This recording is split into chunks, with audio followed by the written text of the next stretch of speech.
Esta é mais uma videoaula de história com o professor Bruno. Tudo bem com vocês? Então, o tema da aula de hoje é a crise de 1929. Vocês vão encontrar esse tema no módulo 11 do livro 3 da apostila 3 de história de vocês, ok? Então, vocês vão ver lá que o módulo 11 ele abarca os conteúdos Primeira Guerra Mundial, Revolução Russa e a crise econômica de 1929. Então, essa aula é para dar conta desse terceiro item do módulo 11 da apostila de história de vocês, tá certo? Paralelamente, nesta mesma semana, eu vou colocar as questões desses mesmos tópicos que caíram nos vestibulares e nas provas de SPSEC dos últimos anos, tá? Já adianta a vocês que não é muita coisa, tá? Mas já dá uma ideia de como vocês podem ser cobrados, ok? Então vamos começar. Bom, gente, então nós vamos falar sobre a crise econômica de 1929, tá? A grande depressão da história do capitalismo, tá? Nunca, desde que o capitalismo se constituiu, certo? O capitalismo ele passou por uma crise tão grande, tão significativa e tão abrangente quanto essa, certo? Isso porque o mundo se encontrava numa fase econômica em que ele estava bastante integrado.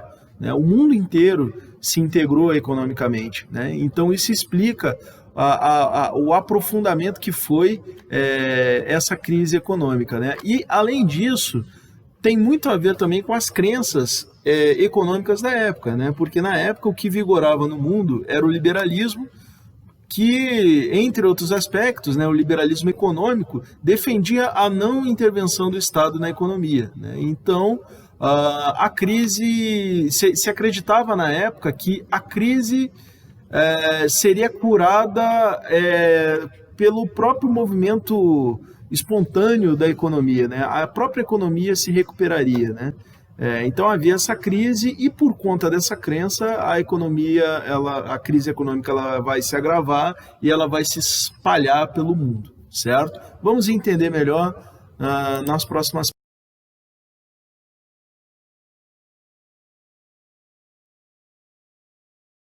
da crise econômica de 1929.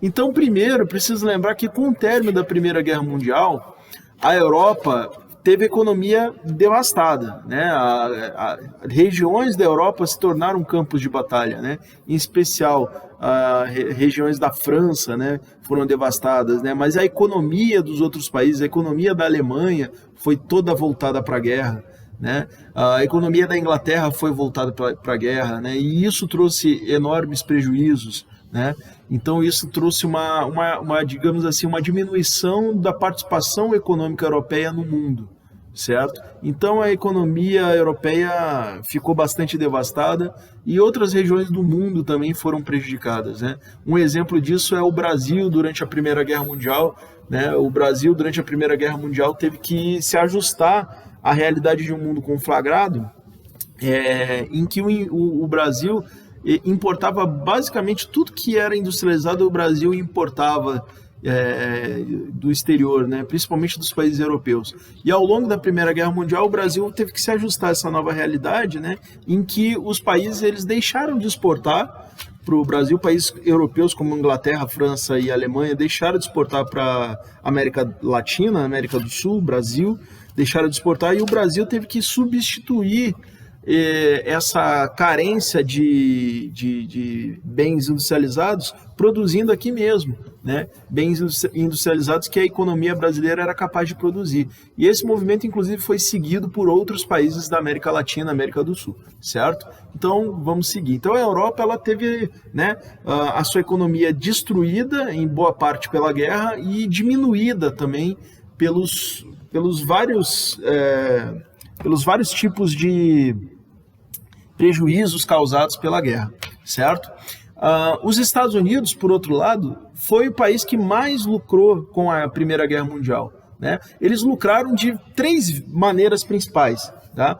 Primeiro, exportando alimentos, Os Estados Unidos têm a região ali central, os estados do meio oeste, que são conhecidos no mundo inteiro como regiões com uma grande produtividade agrícola, né? Então os Estados Unidos exportavam basicamente a alimentação utilizada pelos países, principalmente a Entente, né? Principalmente a Entente, Inglaterra e França, sobretudo, né? Eles foram abastecidos, né? Tiveram suas carências alimentares abastecidas pela agricultura americana, né? Então os Estados Unidos exportavam alimentos, eles também exportavam bens industrializados, itens industrializados, certo? E além de tudo, tá? Além disso, os Estados Unidos exportavam capitais, ou seja, os americanos emprestavam dinheiro, claro que não era de graça, era dinheiro a juro, emprestavam dinheiro para os países da Entente, tá? Para os países aliados, ali, o Império Alemão, o Império Austro-Húngaro, o Império Turco-Otomano, a Bulgária, esses países eles ficavam isolados, então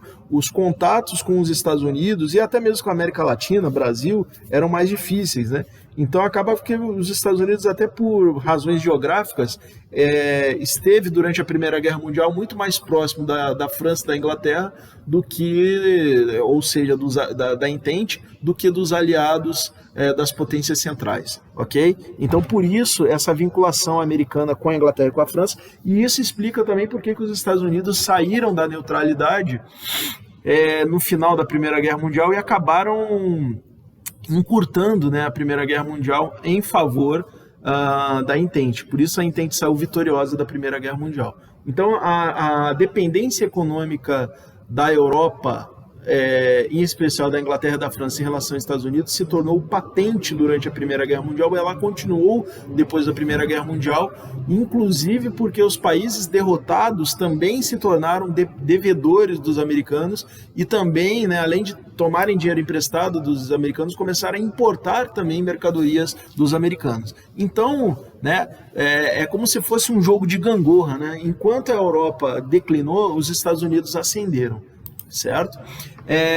Consequentemente, a economia americana cresceu vertiginosamente, tá? Gerando um alto patamar de prosperidade na sociedade americana, o chamado American Way of Life, né? Foi uma era, a década de 20, que foi a década após a Primeira Guerra Mundial, foi uma década de muita prosperidade nos Estados Unidos, certo? E aí, né, essa prosperidade, ela envolvia ter casa própria, cada família ter um automóvel, quando isso era um luxo em outros lugares do mundo. Em todos os lugares do mundo, até na Europa, era um luxo uma família que tinha um automóvel. Nos Estados Unidos, ter um automóvel na década de 20 se tornou uma coisa comum, corriqueira, normal, certo? Então foi uma era, né, de muita prosperidade, muita riqueza, e assim, até mesmo considerando que o capitalismo ele gera alguma desigualdade, né, mesmo assim nos Estados Unidos a prosperidade era uma coisa bem generalizada, né? Até pessoas mais pobres tinham acesso aos bens industrializados, certo? Nós vamos entender isso já já. Tá? Na indústria, houve ganho expressivo de produtividade, com a aplicação dos métodos fordista e taylorista de produção. Sim, né? Então isso tem a ver com, né, o acesso mais generalizado a mercadorias industrializadas. Por quê? Porque os métodos fordista e taylorista de produção, né, vocês podem aprofundar isso muito na geografia também, né, esses métodos, eles tinham como característica a grande produtividade. Então, quando você tem uma grande produtividade, o que acontece? Você tem uma oferta maior. E quando você tem uma oferta maior, você pode baixar o preço. E quando você tem um preço mais baixo, um maior número de pessoas tem acesso. Então, isso explica o que aconteceu nos Estados Unidos, né, onde, por exemplo, até hoje é muito comum, né, o preço, isso é até um fato muito conhecido, o preço dos automóveis nos Estados Unidos são muito baixos. Por quê? Porque lá os custos de produção são mais baixos. E por que os custos de produção são mais baixos? Porque lá a produtividade do trabalho é alta, né? Então eles produzem muito, podem produzir muito e vendem a baixos preços, né? Isso tem a ver com a aplicação, né, de métodos de produção industrial, né, como o fordista e o taylorista. E isso é uma coisa tão interessante, porque até mesmo os soviéticos, né, no contexto da União Soviética, o Lenin, né, depois o Stalin, eles tinham muito interesse nesses métodos de produção americana, né? Na época eram métodos de produção americanos, hoje em dia já está né, já estão até superados, né, esses métodos de produção. Hoje em dia existe aquele método de produção japonês, né, que agora me falha o nome, tá? Mas enfim, já estão até, são métodos de produção que estão até superados hoje em dia, né? Mas que na época chamavam a atenção do mundo, né? E isso foi algo atingido pela sociedade americana na década de 20, né? Numa era de muita prosperidade, tá? E na medida em que a economia europeia se recuperou ao longo da década de 20, com a ajuda americana, os americanos ajudaram, financiaram a recuperação da economia europeia, o que vai acontecer? As exportações americanas para a Europa vão diminuindo. Isso é mais para o final da década de 20. Assim, até a metade ali mais ou menos da década de 20, os Estados Unidos ia crescendo, exportando, né? E claro, a maior parte do que os Estados Unidos exportavam era para a Europa, por quê? Porque ainda era uma região muito rica, né? Então os Estados Unidos exportavam muito para a Europa. Exportava para a América do Sul, para a América Latina, para a Ásia, exportava também, mas não tanto quanto para a Europa. E aí o que vai acontecer? Na medida em que a economia europeia vai se recuperar, eles vão diminuir a quantidade de importações dos Estados Unidos. E isso vai gerar a grande crise econômica de 1929. Tá bom? Então, ó, o Fordismo e o Taylorismo, lembrei o nome do método japonês, é o Toyotismo, né, que superou o Fordismo e o Taylorismo. Mas, enfim, o Fordismo e o Taylorismo revolucionaram a produção industrial, né? Aquela produção baseada em linhas de montagem, né? Especialização do trabalhador, né? Esse tipo de coisa, né? Que o pessoal, né, diz que aliena o trabalhador, porque o trabalhador ele se especializa em apenas uma parte da produção, então ele não sabe, por exemplo, montar um carro, né? Ele se especializa em colocar o eixo do carro, mas se der para ele montar um carro inteiro, ele não vai saber montar, entendeu? Então o trabalhador ele fica alienado em relação ao que é produzido com o seu trabalho, né? Alienação. Então o Fordismo e o Taylorismo são acusados, né, por alguns pensadores de alienarem o trabalhador. E claro, esses métodos eles não ficaram apenas na indústria dos automóveis, né? Fordismo vem de Ford, a marca Ford, né? Mas eles não ficaram restritos à produção automobilística, eles acabaram, né, se expandindo para outras áreas do setor industrial, da metalurgia, né, de uma forma geral, né, produção de embarcações, né, produção de objetos, rádio, por exemplo, né, aí me parece uma linha de produção de rádio, tá? E daí por diante, ok? Opa! E aí, ó, mais uma linha de produção, a linha de produção, né? E remete àquela cena, né, famosa, clássica do Charlie Chaplin, né, que eu vou até colocar esse trecho desse filme, eu vou colocar aí para vocês, mas aquele trecho, aquele filme clássico do Charlie Chaplin, que ele está numa linha de montagem, né, naquela cena, né, e é bem interessante daquele filme é que realmente você vê ele trabalhando, você vê que ele está martelando ali, fazendo movimentos repetitivos, mas a gente, no final das contas, a gente assiste o filme inteiro e não sabe o que ele está produzindo naquele filme, certo? Como um trabalhador, como um operário industrial, né? Então é bem isso, né, que proporciona um ganho de produtividade, um acesso maior da população a esses bens, mas ao mesmo tempo aliena o trabalhador na linha de montagem, ok? E o American Way of Life, ele relacionava, né, a prosperidade da sociedade americana dos anos 20 com os valores liberais, né? Então nós somos prósperos, nós temos oportunidade, livre iniciativa, né? Somos livres, né, para fazer o que bem entendermos, para irmos para onde quisermos, certo? Então essas ideias, né, juntaram, né, no mesmo bolão, né, que se chama American Way of Life, né, o estilo de vida americano, né? E também tem a expressão, né, o sonho americano, né, de ir para os Estados Unidos, que atraiu muita gente, ainda atrai muita gente do mundo inteiro, ir para os Estados Unidos, se dar bem, né, levar uma vida confortável, com casa própria, carro, né, trabalhando de maneira livre. atingida pela sociedade americana ao longo da década de 20. E aí, só para reforçar o argumento, né, as exportações e importações dos Estados Unidos, da França e da Inglaterra. Vocês podem notar que os Estados Unidos exportam muito mais do que importam ao longo da Primeira Guerra Mundial e do início da década de 20. Vocês podem ver que, comparativamente, tanto a Inglaterra quanto a França estão importando mais do que exportando nesse mesmo período, certo? E isso explica essa mudança, né? Como eu disse antes, a gangorra, né?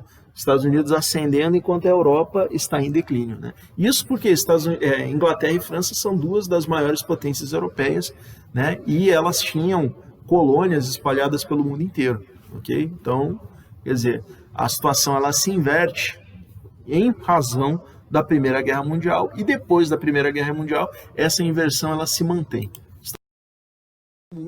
Depois da Primeira Guerra Mundial.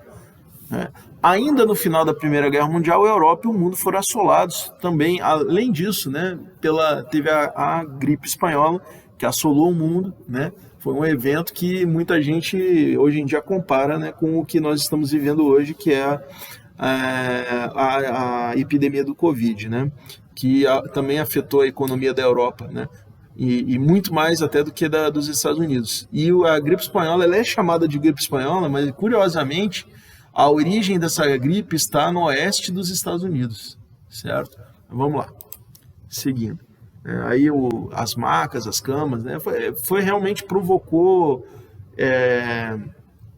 um impacto tão grande, talvez até mais, né, talvez até maior do que o da Covid atualmente, porque as sociedades daquela época eram muito precárias no ponto de vista do atendimento social, né? Hoje em dia o Estado ele é mais presente na vida das pessoas do que era 100 anos atrás, né? Então talvez o impacto da gripe espanhola em termos socioeconômicos tenha sido até maior do que o da Covid atualmente. Vamos lá. E aí os mortos, né, morreram muita gente. Okay? E aí o hábito, né, de usar máscara, né, já tinha naquela época. Os anos pós-guerra na Europa foram marcados por muita pobreza e miséria, né? Então, imagina, a gripe espanhola, né, provocou muito mais impacto numa Europa em crise do que nos Estados Unidos em ascensão, né? E aí tem os mutilados de guerra, né? Esse aí é um veterano alemão que provavelmente perdeu a perna em razão da guerra, né? Então havia, né, essa figura dos mutilados. Tem mais imagens aí, mas eu achei meio desagradável, né, para mostrar para vocês.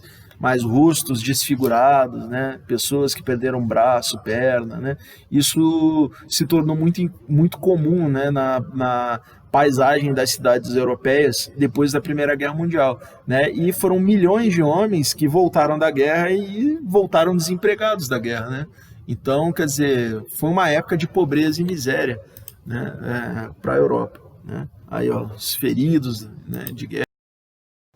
E falar um pouco aqui da ascensão dos Estados Unidos, né? Os Estados Unidos saíram da Primeira Guerra Mundial como os grandes vencedores, né? O território americano não foi encostado pela guerra, não teve nada no território americano, né? Os Estados Unidos venderam, né, itens agrícolas e industrializados, exportaram capitais, né? Os Estados Unidos, aí no final os Estados Unidos mandou em torno de 500 mil soldados, em torno de 3 milhões de soldados os Estados Unidos mandou para a Europa, mobilizou, né, no total, para mandar para a Europa. Saíram vencedores, não tiveram um número expressivo de mortos, né, comparados aos outros países. Enfim, né, os Estados Unidos saem da Primeira Guerra Mundial como os grandes vencedores. França, Inglaterra e Itália se tornaram grandes devedores dos Estados Unidos. Eles venceram a guerra, esses três aí. Lembra da Itália?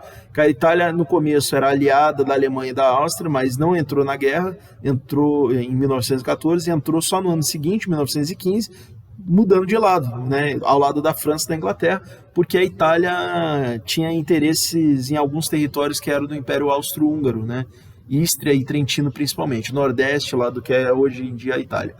Então a Itália entrou na guerra junto com a França e com a Inglaterra, mas eles saem da guerra como grandes devedores dos Estados Unidos e eles continuam se endividando com os Estados Unidos ao longo da década de 20. Tá? Até mesmo os derrotados também se tornaram devedores dos americanos depois da guerra. né? Assim, os Estados Unidos assumiram o lugar da Inglaterra e da Europa, né, como um todo, como o grande centro do capitalismo internacional. Essa, né, mudança de chave aí foi a grande transformação causada pela Primeira Guerra Mundial, em termos geopolíticos, né? E, assim, interessante que ao longo das décadas de 20, das décadas de 30, o dólar vai ocupar o lugar da libra esterlina como grande moeda internacional. Há 100 anos atrás, a grande moeda de trocas internacionais era a libra esterlina, que é a moeda da Inglaterra, né? Com a ascensão dos Estados Unidos, o dólar vai se tornar cada vez mais a moeda de trocas internacionais, ok? Essa transição ela vai ocorrer ao longo das décadas de 20 e de 30. Tá? Desse modo, o dólar americano tomou o lugar da libra esterlina, que eu acabei de dizer, britânica, como referência de valor no comércio internacional. Certo? Igualmente, os bancos americanos tomaram o papel de grandes credores internacionais dos bancos ingleses e, por extensão, né, do mundo inteiro. Certo? O mundo inteiro, né, o Brasil, por exemplo, tinha uma dívida externa muito grande com os banqueiros ingleses. Então, como os ingleses se tornam devedores dos americanos, então o mundo acaba se voltando para os americanos, sobretudo na questão do crédito, ou seja, buscar dinheiro emprestado agora é com os bancos americanos, certo? Mesmo lugar da Europa como credor do mundo. A economia americana após a Primeira Guerra Mundial viveu um intenso crescimento, né, como vocês sabem, né? Carros, né, infestados.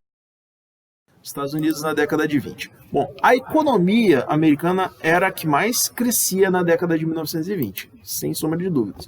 Com a expansão das atividades industriais e a mecanização do trabalho no campo, aliás, a mecanização do trabalho no campo também aumentou a produtividade no campo, houve um forte fluxo populacional do campo para as cidades. Então, nos Estados Unidos estava acontecendo esse processo relacionado à industrialização, né, que é a urbanização. As pessoas vão abandonando o campo e indo para as cidades. E as cidades viram aquela coisa, aquele rebuliço de gente, de cada vez mais gente chegando. Nem sempre existem acomodações para todo mundo, então as pessoas vão morar em cortiços, né, em regiões pouco assistidas da cidade, né? Enfim, um crescimento urbano desordenado também vai acontecer nos Estados Unidos. Assim, a sociedade americana passou por um forte surto de urbanização, o qual se beneficiou das inovações tecnológicas da segunda revolução industrial, como automóveis, telefone, cinema, né, energia elétrica, entre outros, tá? Vamos lá. A novidade neste caso é que todos esses recursos eram utilizados pela maioria da população economicamente ativa, tá? Pois, em razão da grande produtividade do trabalho, produtos e serviços eram oferecidos por preços acessíveis até mesmo para quem tinha poucos recursos. Né, não quer dizer que não tivesse pobreza e miséria, tinha, mas assim, havia prosperidade e riqueza mais distribuída na sociedade americana do que em outras sociedades daquela época, certo? Tinha lá os pobres, os miseráveis, pessoas morando na rua, etc. Todos esses problemas que a gente consegue imaginar, mas, né, o acesso a itens e bens de consumo era mais generalizado na sociedade americana. Daí o American Way of Life, que eu havia comentado anteriormente. Por outro lado, os anos 20 também foram marcados pela lei seca, né? Que é assim, né? Como vocês sabem, a sociedade americana ela foi formada por protestantes, né? E o protestante, no caso, o que é da linhagem calvinista, né? Ele é um cara muito apegado a hábitos assim de vida mais austeros, né? Ser austero é assim, ser uma pessoa que não gasta muito, ser uma pessoa que não ingere bebida alcoólica, ser uma pessoa assim, moralista, né? Uma pessoa que, sexo só dentro do casamento, né? Respeito às convenções sociais, esse tipo de coisa, né? E aí, nesse contexto de prosperidade aqui, né, esse pessoal mais influenciado pelos valores puritanos, né, protestantes americanos, né, o tal do WASP, né, que é uma expressão muito usada hoje em dia, né? O que é o WASP? É a pessoa branca, anglo-saxã, e protestante, né? O WASP vem de White, Anglo-Saxon e protestante, né? Protestant, né? Enfim, esse pessoal, né, tinha essa característica, vai desenvolver um programa, né, de moralização da sociedade americana, que passou pela lei seca, que é proibir as pessoas de beberem, né? Basicamente isso, proibir o comércio de bebidas alcoólicas, certo? Então a lei seca, ela vigorou na década de 20, ela foi estabelecida, né, precisamente em 1920. Tá? A 20 foi uma era de crescimento econômico e de euforia pelo consumo, né? Sobretudo nos Estados Unidos. Gente, já tinha, na década de 20, já tinha Coca-Cola, propaganda da Coca-Cola, mulheres sensualizando, né? Hoje em dia isso é tudo muito questionável, né? Mas é isso, né? Uma euforia pelo consumo, né? O American Way of Life, né? Ao mesmo tempo você tem ali, né, uma fila ali, ó, o American Way of Life, a família, né, a branca americana, ao mesmo tempo você tem ali uma fila de pessoas negras, né, procurando emprego, algo do tipo. Não é que não tivesse pobreza, miséria, desigualdade na sociedade americana, tinha tudo isso, tá? Mas a prosperidade, ela estava mais para uma boa parte da população do que para outras regiões do mundo, né? Comparando, por exemplo, o Brasil daquela época, né, não dá nem a comparação, até esdrúxula nesse aspecto. A lei seca, então, ela vai perdurar de 1920 a 1933, né? E realmente, né, como na sociedade americana há um apego, um zelo muito grande para o cumprimento de normas, né? Então as autoridades foram caçar, né, os traficantes de bebida, né? E foi a época em que, né, se manifestou o crime organizado em torno, né, do tráfico de bebidas, né? Então os grandes mafiosos conhecidos, né, enriqueceram traficando bebida alcoólica, né? Muitos deles pegavam essas bebidas alcoólicas lá no Canadá, compravam no Canadá e traziam para vender nos Estados Unidos, já que nos Estados Unidos era proibido produzir, né? Então gerou um comércio ilegal, um comércio clandestino, bares clandestinos, então surgiram também, certo? E houve um duro combate, né, a isso tudo, né? Então tem famosos traficantes de bebidas, né? O Al Capone foi um deles, né? Muito conhecido. Tinha um outro, Charlie Luke Luciano, Meyer Lansky, né? Bugsy Siegel, né? Entre outros aí, né? Inclusive o pai de um futuro presidente americano é acusado, né, de ter um futuro nessa época, né, de ter se envolvido com o tráfico de bebidas alcoólicas, né? Foi o pai do John Kennedy, né? Acho que era Jack Kennedy, salvo engano, né? Que também, né, era acusado de ter feito a riqueza que a família acumulou com base no comércio de uísque, certo? Sigamos. Então tá aí o pessoal, né, cumprindo a lei seca, né, mandando embora lá a garrafa, sei lá o que é isso, pode ser cerveja ou uísque, né? E o pessoal avaliando ali, joga fora, derrama a cerveja, derrama para apagar a tristeza do meu coração, né? Esse papo aí, enfim, vamos lá. E aí, ó, o pessoal, os caras olhando, né, com olhar de tristeza, né, para a garrafa de, sei lá, um bourbon ali, não sei, um vinho, sei lá. Mas ao mesmo tempo, né, como uma sociedade, né, que preza a liberdade, as pessoas também se manifestavam contra a lei seca, né? We want beer, nós queremos cerveja, certo? Protesto. Então, a recuperação da economia europeia e o início da crise nos Estados Unidos. Vamos lá. No final da década de 20, a economia europeia encontrava-se em plena recuperação. Ok?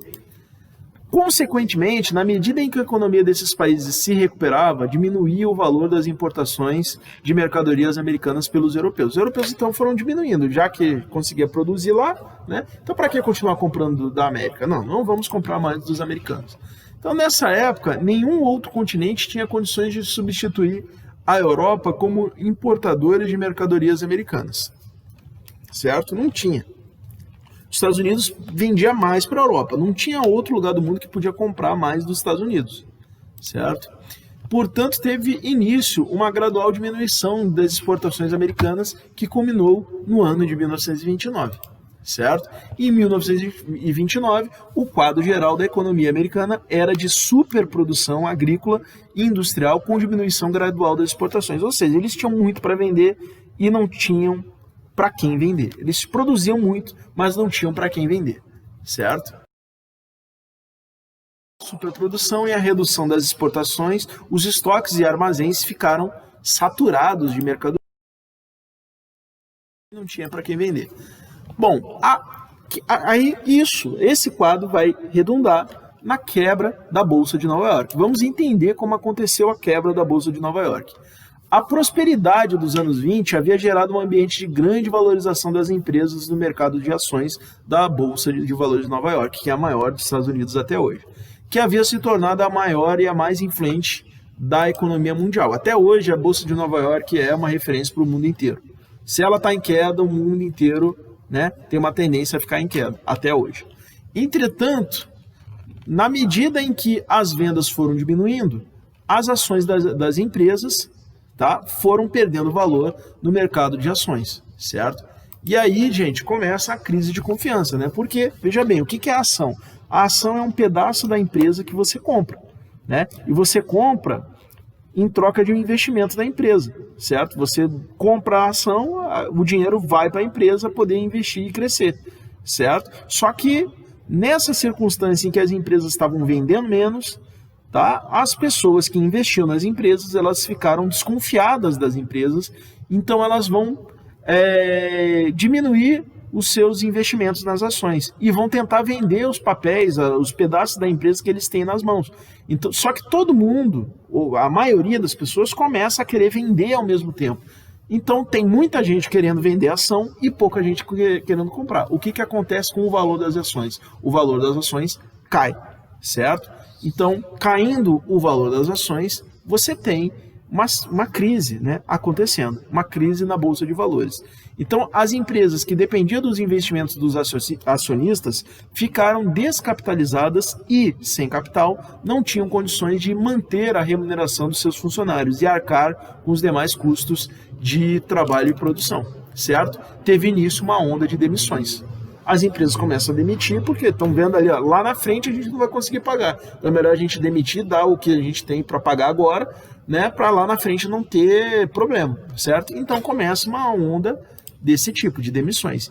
Em pouco tempo, mesmo tendo demitido, as empresas começam a falir, né? Começam a não ter como investir, não tinham como vender, não tinham como investir, não tinham como pagar salário, quebram, tá? Quebram, né? Então começa uma onda de quebradeira de empresa e de banco, né? Imagina você tem lá a sua conta no Bradesco, o Bradesco falha de uma hora para outra, tá? E aí, como é que você vai pegar seu dinheiro?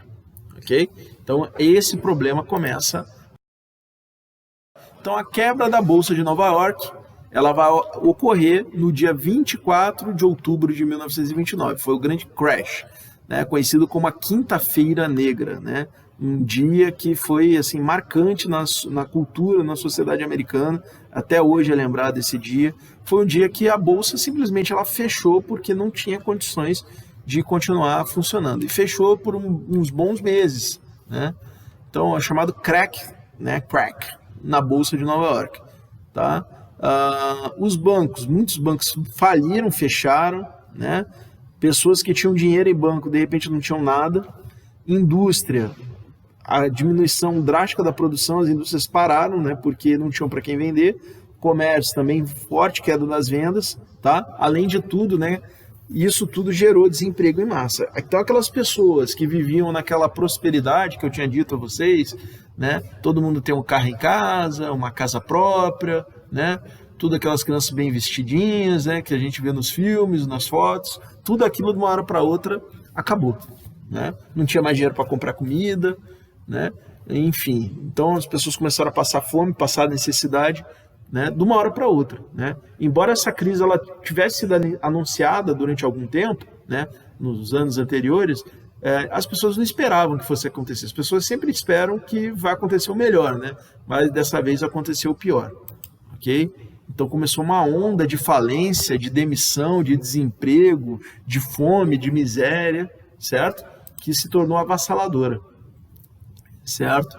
E é isso aí, tá? Isso aí é o esquema, né, de como aconteceu tudo isso que eu falei, esquematizado aí, tá? Não vou perder tempo porque a gente tem pouco tempo, né? Na verdade, eu já estou há muito tempo falando aqui para vocês, mas olha só, a crise econômica, né? Redução do consumo, superprodução, né? Crise econômica com redução do consumo e superprodução. Isso aí já dá problema. Você tem muito para oferecer e pouco para comprar, né? Isso é problemático, né? Vai diminuir a quantidade de vendas. Baixa nos preços, queda nos lucros. Falência de empresas, bancos, indústrias e setor agrícola. Diminuição da produção. Demissões em massa. Aí é que tá, né? A pessoa desempregada não consome, né? Aí começa um ciclo vicioso, né? Como está bem escrito aí, da crise de 29. Diminuição do poder de compra, né? Então, uma coisa leva a outra e entra num ciclo interminável de coisas ruins acontecendo, certo? Então, assim, foi uma época bem... Nos Estados Unidos, que já era o país mais rico do mundo. Imagina nos outros países, né, que dependiam de dinheiro emprestado dos Estados Unidos, como o Brasil, né, os países europeus, né, países como a Alemanha e a Áustria, que foram derrotados na Primeira Guerra Mundial, né, tiveram que pagar indenizações pesadíssimas para a França e para a Inglaterra. Né? Imagina esses países como ficaram com a crise de 29. Tá bom? Ainda vou falar disso mais para frente. A Itália, que venceu a Primeira Guerra Mundial, mas, né, saiu pior do que entrou na guerra, mesmo tendo vencido, né, também é um outro caso. Tá? As consequências da crise de 29. Nos dias e meses que se seguiram à Quinta-feira Negra, o dia 24 de outubro de 1929, dezenas de milhares de empresas, incluindo bancos, foram fechadas e faliram nos Estados Unidos. Tá? Em alguns meses, milhões de pessoas caíram do desemprego. Como os Estados Unidos haviam se tornado o centro da economia mundial, a crise não tardou a se espalhar pelo mundo, tá? Atingindo imediatamente os seus vizinhos, certo? Mais próximos, Canadá e México também foram duramente atingidos, tá? Mas a Europa, tá? Na Europa foi um baque, tá? E na América do Sul, África, Ásia e Oceania também receberam, né, impactos dessa crise. O Brasil era muito dependente da economia americana. Por quê? O maior mercado consumidor daquilo que o Brasil mais vendia eram os americanos. Os ingleses não eram de tomar café, tomavam chá, né? Agora, quem tomava muito café brasileiro, eram os americanos. De repente, os maiores compradores do que o Brasil mais tinha para vender estavam em crise. Claro que o Brasil também foi muito afetado por essa crise. Tá? Talvez não coincidentemente, no ano seguinte aconteceu uma grande mudança política no Brasil, que foi a Revolução de 30. Né? Consequentemente, houve um aumento da pobreza e da miséria em todo o mundo, incluindo Brasil, Europa, esses lugares assim. É por isso que nos anos que se seguiram a 1929 são conhecidos como Grande Depressão, grande queda, né? No crescimento econômico, nas exportações, né? Na prosperidade, tá? Grande. A crise de 29 trouxe um crescimento alarmante no número de desempregados. Né? Tá aí a fila dos desempregados. Né? Por que você não pode dar um emprego para o meu pai? Né?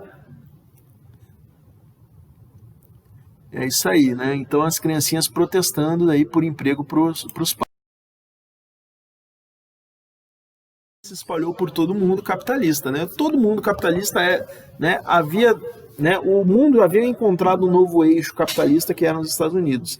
De repente, né, todo mundo foi afetado, né, de alguma forma pela crise americana, certo? Todo mundo. Menos tá ali, né, no cantinho, bem discreto, União Soviética. Menos União Soviética, por quê?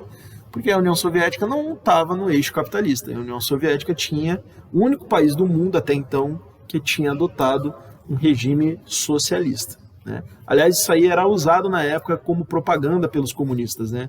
O único lugar não afetado pela crise. Né? Há muita gente acreditava que isso aí era o fim do capitalismo, essa crise de 29, né? Que o socialismo ia se espalhar pelo mundo. E, de fato, houve, né, movimentos no sentido socialista na Alemanha, né? Na Itália, né, depois da Primeira Guerra Mundial. Né? Então, essa foi uma época em que se acreditava muito que o capitalismo ia perecer e ia dar lugar para o socialismo. A reação do governo americano. Só que aí, né, a reação do governo americano, a crise, ela demorou. né? Isso porque isso tem a ver com aquilo que eu tinha comentado antes com vocês, né? Os governantes, eles eram liberais, né? Eles tinham um pensamento econômico liberal, né, predominante. E pelo liberalismo, assim, o Estado não deve interferir na economia, né? E especialmente em situações de crise, que a economia ela deveria se recuperar por conta própria, sem interferência do governo, ok?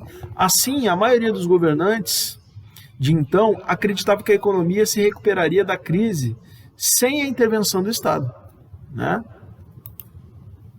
Foi aí, né, que o presidente americano Herbert Hoover, da represa Hoover, né, que é muito famosa lá nos Estados Unidos, era contra a intervenção do Estado na economia. E com isso a crise terminou por se agravar. Então, como eu ia dizendo, né, a crise terminou por se agravar. Tá? Hoover perdeu as eleições presidenciais de 1933, não foi por acaso. A crise estava rondando, né? A crise estava fazendo a desgraça e ele dizendo, não, deixa, a economia vai se recuperar, vai ficar tudo bem, é só esperar um pouco. Né? Só que o pessoal queria resolver a crise agora, né? Principalmente os mais pobres. Foi aí que ele perdeu a eleição sendo presidente, né? Ele foi presidente de um mandato, que é muito incomum lá nos Estados Unidos, né? O comum é os caras ganharem 2 mandatos seguidos. O Herbert Hoover perdeu as eleições de 1933 para o opositor, o democrata Franklin Delano Roosevelt. Né? O Hoover era republicano. Bom, quando o Roosevelt assume, o que ele faz? Ele pensava justamente o contrário do Hoover, né? Sim, o Estado tinha que acabar com os efeitos da Grande Depressão, né? Então ele vai lançar o quê? Vai lançar o famoso New Deal, né? Em tradução livre, Novo Acordo, tá? Pelo qual ele apresentou um programa de reformas sociais que buscavam a diminuição do desemprego e a retomada do desenvolvimento econômico por meio da intervenção estatal. Era isso o New Deal. Então o New Deal venceu lá nos Estados Unidos. No New Deal, o governo americano apresentou diversos programas de ajuda social. Né? Tá aí Afinal, o que foi o New Deal? Tá? Foi uma série de programas implementados pelo governo americano entre 1933 e 1937, durante a administração do presidente Franklin Delano Roosevelt. Esses programas envolviam obras públicas, tá? Construção de obras públicas, tá? Para dar emprego para as pessoas, destruição de estoques de gêneros agrícolas, tá? Para conter a queda dos preços das coisas, tá? Controle sobre a produção para evitar a superprodução, diminuição da jornada de trabalho para dar mais vaga de emprego, tá? Fixação de salário mínimo, seguro-desemprego, tá? Quando a pessoa não está empregada, então ela recebe seguro-desemprego para se manter até arrumar um outro emprego, tá? E aposentadoria para maiores de 65 anos, né? Que mesmo na sociedade americana daquela época era uma minoria da população, né? Naquela época. Tá? Em pouco tempo, políticos em outros lugares no mundo também vão dar uma imitadinha, né, no Roosevelt. Né? O nosso Vargas, tá, ele vai imitar o Roosevelt, né? Mais para o final, né, do período dele como dirigente do Brasil, mas ele vai copiar muita coisa do Franklin Delano Roosevelt, né, do New Deal. O New Deal vai influenciar os governos do mundo inteiro. Né? Vai influenciar Hitler na Alemanha, vai influenciar o Mussolini na Itália, vai influenciar na Inglaterra e na França, um pouco menos, mas vai. Né? Então os governantes, os dirigentes vão adotar essas práticas, né, de intervenção do Estado na economia para dar emprego para as pessoas, regular a economia, acabar com a crise, tá? E buscar um certo equilíbrio, né, na luta entre o capital e o trabalho. Né? O capital é o dinheiro, né? São as riquezas acumuladas, e o trabalho, né, é o que o trabalhador faz. Né? Então, em algumas circunstâncias históricas, há um conflito entre capital e trabalho. Então, a proposta, né, do New Deal era fazer um equilíbrio, para o capital e o trabalho não ficarem brigando o tempo todo, para haver um equilíbrio entre o lucro e o trabalho, certo? Então essa é a proposta do New Deal. E esse período ele foi um período muito marcante pelas propostas de um economista chamado John Maynard Keynes, né, que desenvolveu uma teoria baseada na noção de que a única forma de manter o equilíbrio econômico de um país é mantendo a população economicamente ativa e empregada por meio da intervenção estatal. tá? E essa ideia, essa tese, né, ela é chamada até hoje de keynesianismo, né, em referência ao John Maynard Keynes, né? Então acaba que, né, esse Keynes acabou se tornando a grande referência intelectual, né, da política do New Deal, né? Eles consta, né, que o Keynes e o Roosevelt conversavam bastante. O Keynes era inglês, né? O Roosevelt americano, né, presidente dos Estados Unidos.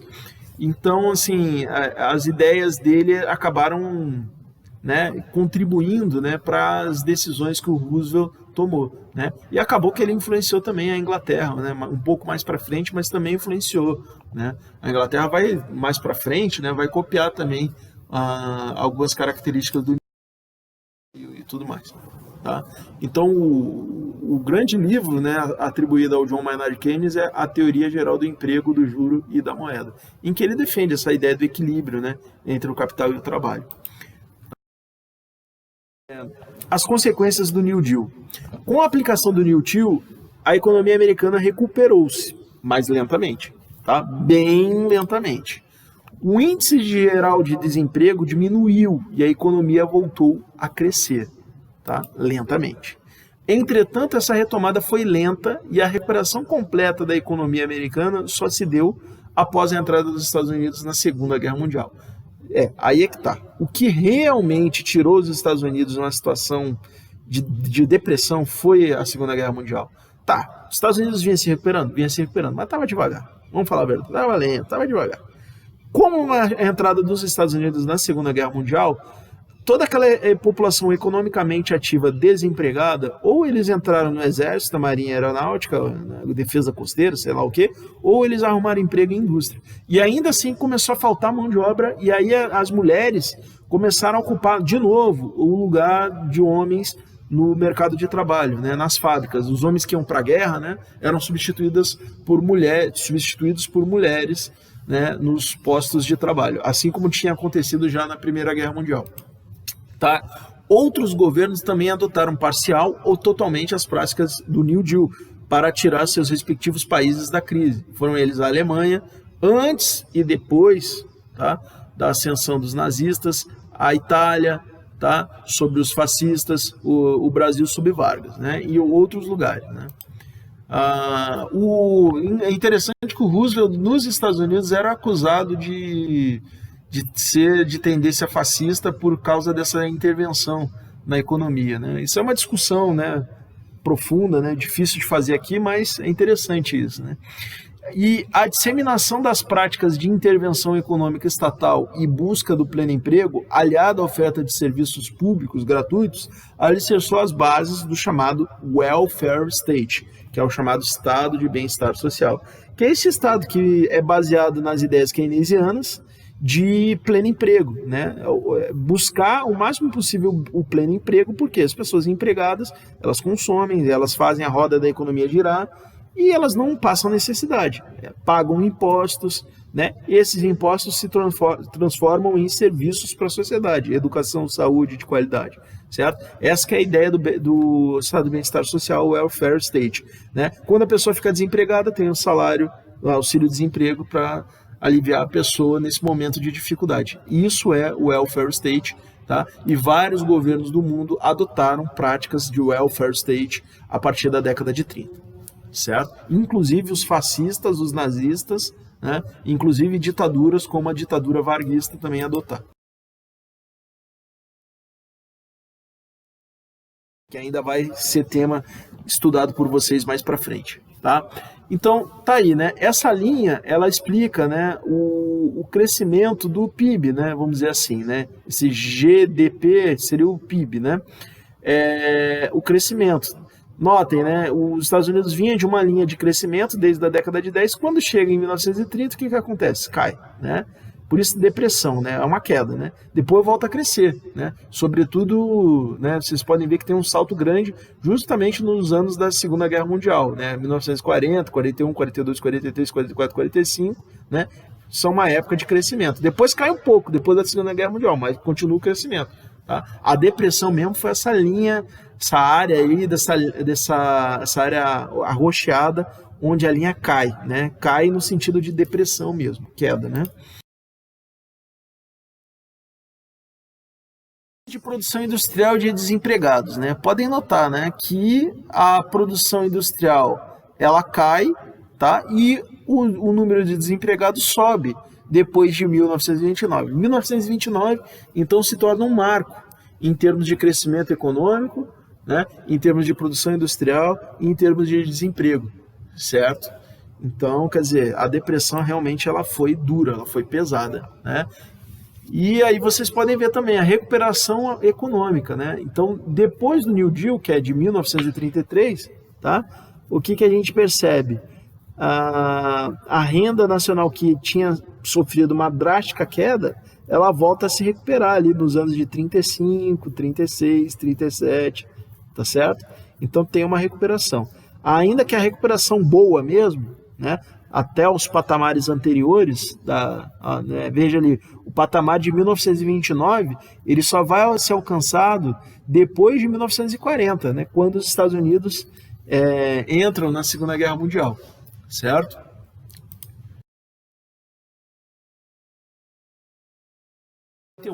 O desemprego durante a Grande Depressão, o New Deal e a Segunda Guerra Mundial. Então, ó, veja bem, o que vai recuperar a economia americana de fato, assim, não de fato, mas recuperar a economia americana aos patamares anteriores à crise de 29, vai ser a entrada na Segunda Guerra Mundial, certo? O New Deal ele atenuou bastante a crise, certo? Como vocês podem ver, né? Aqui está o New Deal, ó, o New Deal, aí você tem uma queda do desemprego, mas ó, ainda tem uma subida antes da Segunda Guerra Mundial, e aí ó, começa a Segunda Guerra Mundial, e aí o índice geral de desemprego ele vai alcançar o índice geral de desemprego pré-crise de 29, tá? Aqui por volta de 1942, tá bom? Tá? O desemprego durante a Grande Depressão, o New Deal e a Segunda Guerra Mundial. De novo, olha só, né? Como vocês podem ver, né? O índice de desemprego ele vai cair de vez mesmo, de maneira convincente, com a entrada dos Estados Unidos na Segunda Guerra Mundial. Certo? Bom, gente, então com esses índices eu vou ficando por aqui, tá? E aguardo vocês, tá? Com essa sugestão de leitura aí, né? Esse esquema que ajuda a gente a entender de uma maneira geral, né? De uma maneira mais completa e panorâmica a crise econômica de 1929. Até mais, um grande abraço, tchau!